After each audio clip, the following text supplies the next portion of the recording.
My wife stole $75,000 from our house fund to help her sister, then ran away without a word.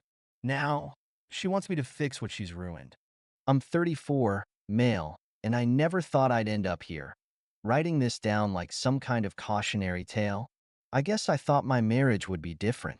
Turns out, you never really know someone until they go and stab you in the back, especially when it's over something you've busted your ass for. I've been with my wife, well, ex-wife now, for 8 years. We had this whole plan, right? Save up for a house, get out of our crappy apartment, and finally settle down somewhere we could call our own. I'm a mechanic, so money doesn't exactly fall from the sky. Every dollar I made, I treated like it was the last. We had a savings account specifically for that house, our future. Every penny from overtime, every Christmas bonus, everything went into that fund. We were sitting on about $120,000. That was our house fund. Ours. Then one night, I'm sitting on the couch, scrolling through my phone, and I get an email alert from the bank. You know, one of those big transaction warnings. $75,000. Gone. At first, I thought maybe it was fraud. There's no way in hell I'd move that much money without knowing, right? I rush upstairs where my wife was folding laundry in the bedroom. Hey, I start, trying to keep my cool even though my stomach's already doing flips. Did you move some money from the house fund? She doesn't say anything at first, just stands there, staring at the pile of laundry like it's gonna save her from this conversation. Yeah, I did. She finally mutters, barely loud enough for me to hear. I just froze, my heart's pounding. Why the hell didn't you tell me? She looks at me, and that's when I see it. That flicker of panic in her eyes. She knew. She knew what she'd done was wrong. I gave it to my sister, she says, like it's the most normal thing in the world. She needed it. She was in trouble. Your sister? I spit the words out, half laughing because I can't even believe what I'm hearing. You gave $75,000 to your sister? Without even asking me? It wasn't like that, she says quickly, her voice going all defensive. She was in debt. She needed help. What was I supposed to do? Just let her lose everything? Yes, I shout, my hands in the air. Is it not screwing over our future? Yes. Now her face hardens. You don't understand. She's family. I had to help her. She was desperate. I swear to God. I felt like my brain was short-circuiting. Family? What the hell am I? Some guy paying bills for your side of the family? We're supposed to be building a future here. You're obsessed with money, she shouts back, her arms crossed now, like she's trying to win an argument, like she has some sort of moral high ground. It's not like we can't save more. It's not the end of the world. Obsessed with money? I say, laughing again. But it's that angry laugh, the kind that comes out when you're seconds away from losing it. This wasn't just money. This was our house. This was the plan, the dream, and you threw it away without even talking to me. For your sister, who's a goddamn mess. She flinches at that because she knows I'm right. Her sister's always been a mess, constantly borrowing money, in and out of jobs, relationships falling apart left and right. And my wife? She's always there to clean it up, dragging us into it every time. I didn't want to fight about it, she says, almost like a child. Her arms drop and she looks at me with those big pleading eyes. I thought I could help her and we'd move on. I'm shaking my head, pacing now, because I can't even look at her. You didn't want to fight, so you lied to me. You stole from me, from us, to give it to someone who probably won't ever pay us back. She looks down and I know. She knows that I'm right. I didn't steal it, she says weakly. I thought I could fix it. Fix it? How? You can't just pull 75 grand out of thin air. And even if you could, what about the trust? You think we can just keep moving forward, like nothing happened? And that's when it hit me. She didn't think about us, not once. Not when she gave away our savings. Not when she lied to my face. I could feel this crushing weight on my chest, and I knew I couldn't stay there. Not right then. I needed air, space, something. I didn't say another word. I grabbed my keys, walked out the door, and drove. I ended up at a buddy's place, told him what happened, and crashed on his couch for a few days.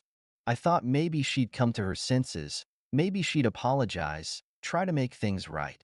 But when I finally went back to our place to talk things through, she was gone. Half the house was packed up. No note, no text, nothing. It's like she didn't even give a damn, just packed up and left. I didn't know if I was supposed to feel relieved or heartbroken. I mean, on one hand, I was furious. She stole our future and handed it over to her screw-up sister.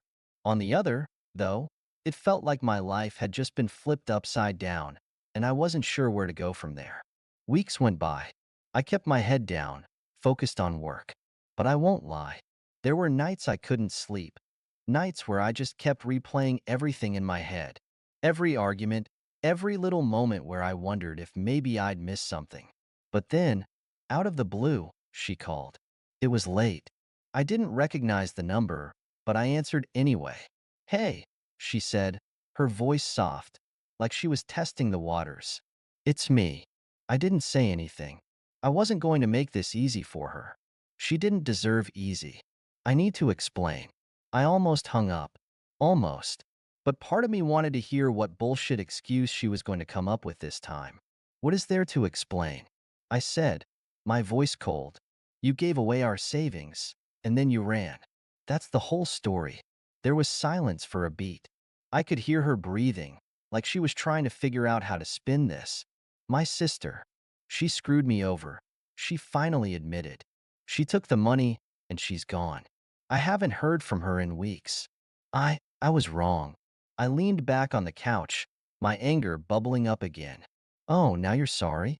Now that she's taken off with our money, now you care?" "No, it's not like that," she said quickly, her voice shaky. "I made a mistake. I see that now. I should have talked to you." "Yeah, you should have," I snapped. "But you didn't. You went behind my back. And for what? Now you're left with nothing, and you want me to feel bad for you?" "I don't know what else to do," she whispered, her voice breaking. "I don't have anyone else." I laughed. "I couldn't help it. You didn't have me when you made that choice. Why should I be here to pick up the pieces now?" She started crying, and I'll admit, part of me wanted to feel bad, but I was too angry, too hurt to care. "I was wrong," she said between sobs. "I know I messed up, but I love you. I need you. Please, let's fix this. I'll do whatever it takes." I shook my head, even though she couldn't see it. "You don't get it. It's not about fixing it. You broke the trust, the respect. That's not something you can just patch up. You can't buy that back with an apology." She was sobbing now, and for a second, I felt a pang of sympathy, but that faded fast. I couldn't let her back in. I wasn't going to be manipulated by her tears this time. "You made your choice," I said, my voice cold and final. "You chose her. Now you have to live with that." I hung up before she could say anything else. Over the next few weeks, she kept trying to reach out. Calls, texts, even showing up at my work once, crying, begging me to take her back. She'd say she'd cut off her sister, that she'd make it right, but I knew better. She was just trying to weasel her way back in, and I wasn't about to let that happen. I'd already given her too many chances. Then I found out she'd been telling some of our mutual friends that I abandoned her, that I didn't care about her family, and that I'd left when things got tough. Total bullshit. But that's what people like her do. They twist the story, make themselves the victim. I wasn't surprised, just disappointed. She couldn't own up to what she did, not fully. Even when everything fell apart, it was still easier for her to blame someone else. Her sister. Me. Me. Anyone but herself. She even showed up at my apartment one night.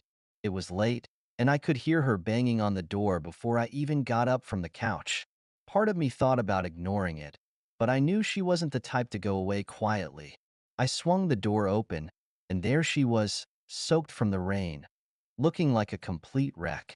But I wasn't moved. Not this time. "What do you want?" I asked, my voice flat. "Can we talk? Please." She pleaded, looking at me with those eyes that used to make me cave. "But not tonight." I crossed my arms. "Talk about what?" "How you threw our life away. How you've been lying to everyone, making me the bad guy." She flinched, but pushed forward. I made a mistake. I thought I was doing the right thing, and I was wrong. I see that now. And what? You want me to just forget about it? I shot back, not holding back my frustration. You think some tears and a few apologies are going to fix this? You gave away everything we worked for, and then walked out like it was nothing. I didn't know what else to do, she yelled, her voice breaking again. I thought I could fix it before it got this bad. But you didn't. I cut her off, my voice rising. You couldn't. And you still don't get it. This isn't about the money. It's about trust. You didn't even respect me enough to tell me what was going on. She took a step closer, her hands shaking. I love you. I didn't want to lose you. I just stared at her. You already did. Her face crumpled, and she stepped back like I'd hit her. But I wasn't going to soften. Not after everything. I can't trust you, I said, voice low but firm.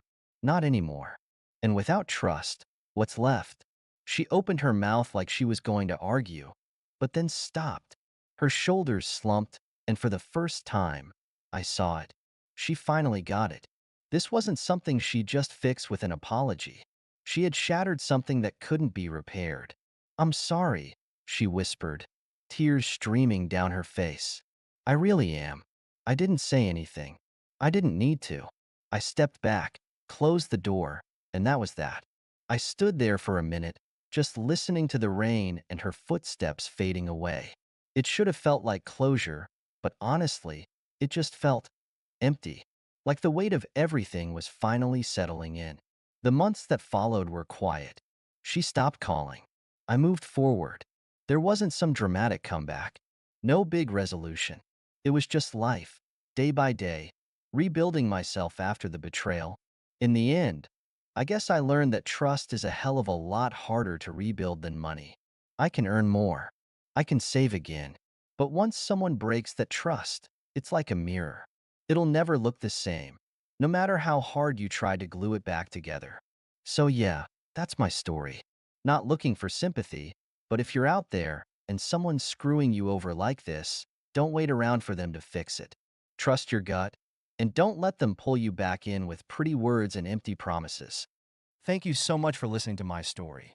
If you have any thoughts, I'd love to hear them. So please leave a comment. Don't forget to like and subscribe if you want more stories like this one.